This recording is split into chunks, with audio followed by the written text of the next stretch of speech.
आज के इस विश्लेषण में ना मैं खुद को एक पुराने और सुनहरे इतिहास के खंडहरों के बीच खड़ा पा रहा हूँ। आइए कल्पना करें कि मैं किसी प्राचीन युद्ध के मैदान में खड़ा हूँ, जहां आज भी बीते हुए कल की गूंज और उन तोपों का शोर साफ सुनाई देता है।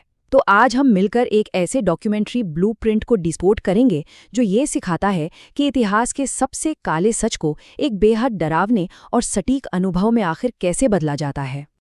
कदम रखते ही मैं इस मिट्टी को अपने हाथों में महसूस कर सकता हूँ, एकदम नरम और उपजाऊ। तो चलिए इस ब्लूप्रिंट के सबसे पहले हिस्से पर आते हैं, जिसे इमेजिन हुक कहा गया है। ये हमें सीधे ब्रिटिश राज से पहले के उस सुनहरे दौर में ले जाता है, जहां जमीन से सिर्फ अनाज नहीं बल्कि समृद्धि उगती थी। एक ऐसी जगह जहां कारीगर अपनी सांसों से कला को जन्म देते थे। ये शुरुआत हमें उस बीते हुए कल की एक ऐसी झलक दिखाती है जिसे देखकर बस आंखें दंग रह जाती हैं। और यही इस सोर्स मटेरियल का पहला बड़ा पॉइंट है, the contrast of glory and tragedy. देखिए, किसी भी सभ्यता के दर्दनाक अंत को ना हम तभी समझ सकते हैं जब पहले हम उसकी चकाचौंध को देखें। मैं अपने चारों तरफ भारत को उस विशाल सोने की चिड़िया के रूप में देख पा रहा हूं। मुगल साम्राज्य का वो आलीशान दौर, जहां हर तरफ दौलत, कला और खूबसूरती बिखरी हुई है। ये वो वक्त था जब ये जमीन दुनिया की सबसे बड़ी अर्थव्यवस्थाओं में से एक थी। अब ये टकराव सच में चुका देने वाला है। एक तरफ बिल्कुल मेरे सामने वो चकाचौंध करने वाला तख्ते ताउस यानी पीकॉक थ्रोन रखा है। इसमें इतने हीरे, जवाहरात और कोहिनूर जड़े थे कि इसकी कीमत ताजमहल से भी ज्यादा आंकी गई थी। और फिर एक झटके में ये सारी चमक हवा में गायब हो जाती है। उस बेपनाह दौलत की जगह 1770 के बंगाल अकाल का भयानक सच ले लेता है, जहां भूख से तड़पते लोगों की खामोश सिसकियां गूंजने लगती हैं। ये कॉन्ट्रास्ट सीधे दिल पर चोट करता है। लेकिन तभी अचानक हवा का रुख बदल जाता है। मैं महसूस कर सकता हूं कि एक ठंडी, नम और बेचैन करने वाली हवा मेरे चेहरे से टकराती है। ये वो पल है, धोखे का पल, जिसे ये ब्लूप्रिंट अपना टर्निंग पॉइंट या एक व्यवस्थित गद्दारी कहता है। एक ऐसा छोटा सा क्षण जिसने आने वाली सदियों के लिए पूरे इतिहास का रुख हमेशा के लिए अंधेरे की तरफ मोड़ दिया। यहां से अब कुछ भी पहले जैसा नहीं रहने वाला। और ये बात इन ऐतिहासिक मोड़ों से ब्रिलियंटली इलस्ट्रेट होती है। मैं इन विशाल साम्राज्यों को बिल्कुल अपने सामने टुकड़ों में बिखरता देख रहा हूँ। 1100 के दशक की वो शांति और समृद्धि एक झटके में तबाह होती है जब तेमुजिन की पत्नी का अपहरण होता है। और बस यही वो पल था जिसने उसे एक आम इंसान से गेंगिस खान बनने पर मजबूर कर दिया।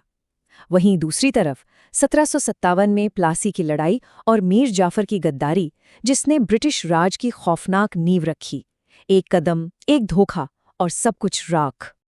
यहां से ना इस कहानी का वो हिस्सा शुरू होता है जहां हम सबसे गहरे अंधेरे में जा रहे हैं, द क्लाइमैक्स ऑफ ब्रूटैलिटी। समृद्धि की महक अब इस हवा से पूरी तरह जा चुकी है और उसकी जगह हवा में बस मिट्टी और खून की बू तैर रही है। ये वो वक्त है जहां डर और तबाही अपनी चरम सीमा पर थे। 17 लाख।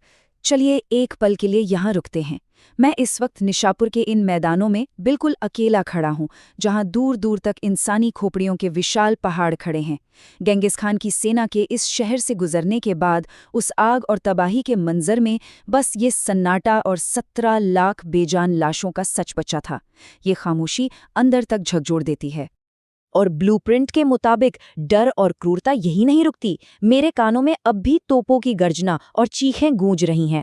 मैं 1770 के बंगाल अकाल के उस मंजर को देख रहा हूं, जहां भूखमरी इतनी भयानक थी कि मजबूर लोग मुर्दा लाशों को खाने लगे थे। मैं उन भारतीय बुनकरों को देख पा रहा हूं जिनके अंगूठे सिर्फ इसलिए काट दिए गए ताकि पूरी की पूरी टेक्सटाइल इंडस्ट्री को जड़ से खत्म किया जा सके। और जेंगिस खान की वो सेना जहां कैदियों को तोपों के आगे ह्यूमन शील्ड्स की तरह खड़ा किया जाता था। ये एक सिस्टम से आई हुई क्रूरता की सबसे काली तस्वीर है। अब जरा इस नंबर को देखिए, 10।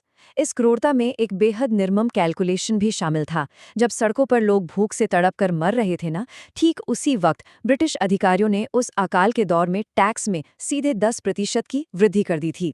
सोचिए जरा, ये कोई गलती नहीं थी, ये एक ऐसी दिल दहला देने वाली बेरहमी है जिसे महसूस करके रूह कांप जाती है। तो अब एक बड़ा सवाल सामने आता है कि ऐसी भयानक और इतिहास की गहराइयों में दबी घटनाओं को विजुअल रूप में कैसे दिखाया जाए, खासकर तब जब इन खोए हुए पलों का कोई असल वीडियो फुटेज है ही नहीं। अगर सच में 1857 की क्रांति की उन फांसी के फंदों की चरमराहट को महसूस करना है, तो ये ब्लूप्रिंट बताता है कि विविध एआई जनरेटेड तस्वीरों का उपयोग किया जाए। एआई के जरिए हम एक ऐसी एटमॉस्फेरिक दुनिया बना सकते हैं जहां सच में बीता हुआ कल आंखों के सामने जिंदा हो जाता है। तो आसान शब्दों में कहें तो इन दर्दनाक कहानियों को बुनते वक्त एक सटीक इमोशनल आर्क का इस्तेमाल किया गया है। पहला, द इमेजिन हुक, जो शुरुआत करता है।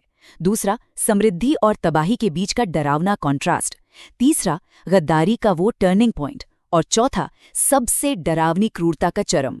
बस यही वो 4 कदम हैं जो किसी साधारण इतिहास के लेसन को एक खौफनाक अनुभव में बदल देते हैं। और इस अनुभव को और ज्यादा हॉन्टिंग बनाने के लिए रहस्य और श्रापों का इस्तेमाल भी बेहद सोच समझकर किया गया है। मैं आगे बढ़ता हूँ और जालियांवाला बाग के उस खामोश कुएं के पास खड़ा होता हूँ जिसकी खामोशी हजारों चीखों को अपने अंदर समेटे हुए है। वहीं दूसरी तरफ तिमूर के मकबरे का वो श्राप जिसे खोलने का नतीजा सीधा हिटलर का रशिया पर हमला माना गया, या फिर गेंगिस खान की वो कब्र जिसे छिपाने के लिए पूरी एक नदी का रास्ता ही मोड़ दिया गया था। ये रहस्यमयी बातें इस कहानी को और भी गहरा बना देती हैं। हम इस विश्लेषण के आखिरी हिस्से में हैं, जहां हम देखते हैं कि इतिहास के इन पन्नों पर आज भी जख्म ताज़े हैं। मैं इन सुनसान, उजड़े हुए युद्ध के मैदानों में धूल के बीच अकेले चल रहा हूं। मेरे ठीक सामने ये टूटते हुए पुराने खंडहर खड़े हैं। ये पत्थर बेजुबान जरूर हैं, लेकिन इनकी दरारों में आज भी उस वक्त की खौफनाक विरासत छिपी है। इतिहास भले ही गुजर गया हो, पर इसकी परछाई कभी पीछा नहीं छोड़ती। लेकिन अब इस स्लाइड पर ध्यान दीजिए। ये आंकड़ा बिल्कुल होश उड़ा देने वाला है। क्या कोई कल्पना कर सकता है कि आज दुनिया में जिंदा हर 200 आदमियों में से एक आदमी सीधा गेंगिस खान का वंशज है? 0.5% आबादी उस एक शख्स के खून से जुड़ी है। ये एक ऐसी जेनेटिक विरासत है जो साबित करती है कि इन डरावने आक्रमणों का असर सिर्फ किताबों में नहीं बचा है, बल्कि आज सीधा हमारे डीएनए में मौजूद है। और आखिर में मैं खुद को इन खंडहरों की खामोशी में बिल्कुल अकेला पाता हूँ। यहाँ एक गहरा सवाल बार बार जहन में गूंज रहा है, और सच कहूँ तो इस ब्लूप्रिंट का सबसे मुख्य उद्देश्य यही है, एक ऐसे दर्दनाक सवाल के साथ छोड़ना जो दिन भर सोचने पर मजबूर कर दे। क्या आज़ादी की यही असली कीमत होती है, या फिर ये पूछना ज़्यादा सही होगा कि क्या कुछ खौफनाक सच्चाइयों का हमेशा के लिए इस मिट्टी में दफन रहना ही सबके लिए बेहतर है? इन खंडहरों के सफ़र में मेरे साथ जुड़ने के लिए शुक्रिया। ये सवाल शायद अब हमेशा हमारे जहन में गूंज